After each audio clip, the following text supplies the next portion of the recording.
Hello, this is Reverend Dore Jacques Patlian bringing you the perennial philosophy, which we call religious science, sometimes called the science of mind after the seminal text written by Dr. Ernest Holmes, our founder, in 1926.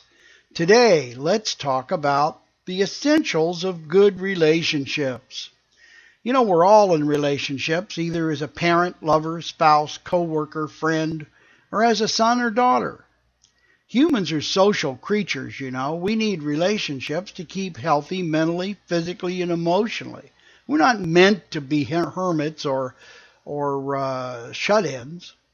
If everyone has relationships and they're so essential to us, why are they so hard? So many of us make a hash out of our dearest relationships and we don't know why. What are we to do? Well, here's 5 essentials of good relationships according to Reverend Dore. Number 1, it all begins with you. So many of us look for our happiness or that feeling of being completed in our lover, spouse, kids, or friends. We believe that we are incomplete somehow without that special someone.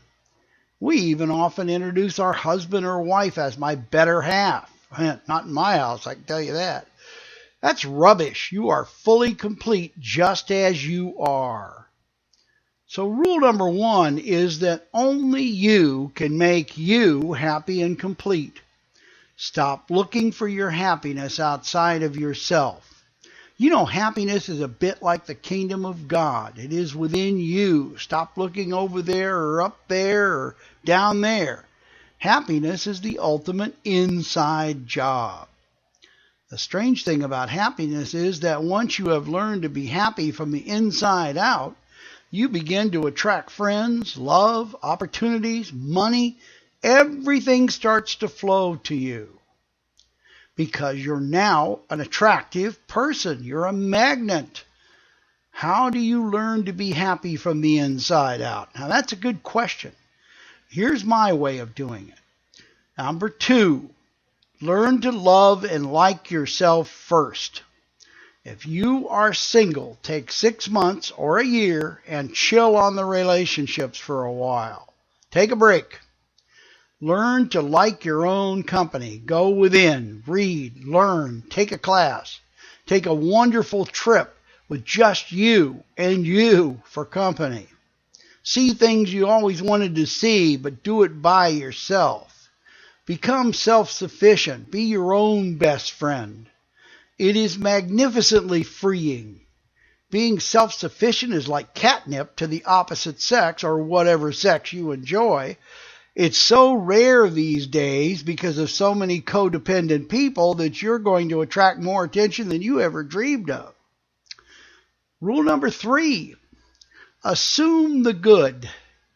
In every relationship, assume that what is done, said, and spoken was well meant until it is proven otherwise.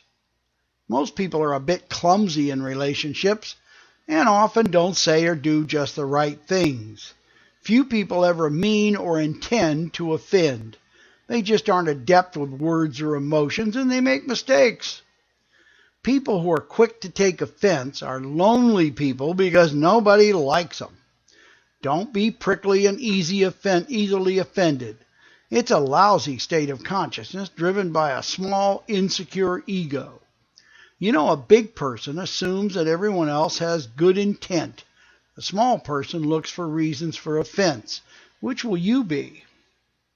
Number 4, and maybe one of the most important ones, is don't keep books. Leave the bookkeeping to your accountant. So many people who I have counseled over the years are master bookkeepers where their relationships are concerned. That's why they're in counseling, because they've been keeping books for years. They can cite chapter and verse everything that Bill or Susie did to them 14 years ago. This is called digging up bones, and only a dog can profit from doing this. Nothing is so corrosive to a relationship as constantly digging up the dead past and exhuming every hurt, every slight, and every offense. If you mistake a woman for another, that you met long ago? Oh my, you might be hearing that one for years. Please stop keeping books. It's not your job. Your job is to love and to cherish. Bookkeeping in relationships, is the hidden #1 reason for divorce.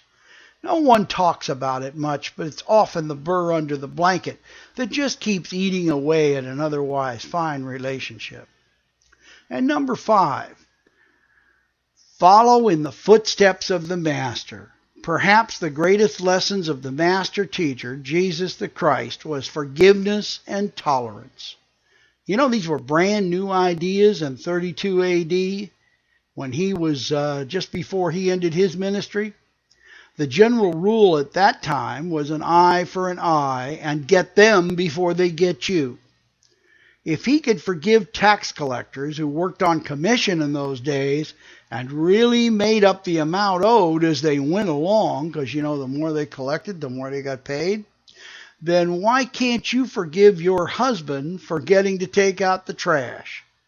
If Jesus could absolve the prostitute at the well, by the way, that wasn't Mary Magdalene, that was a misplaced comma, and say, go and sin no more, can you not do the same for your wife who danced a bit too close with Freddie at the club dance?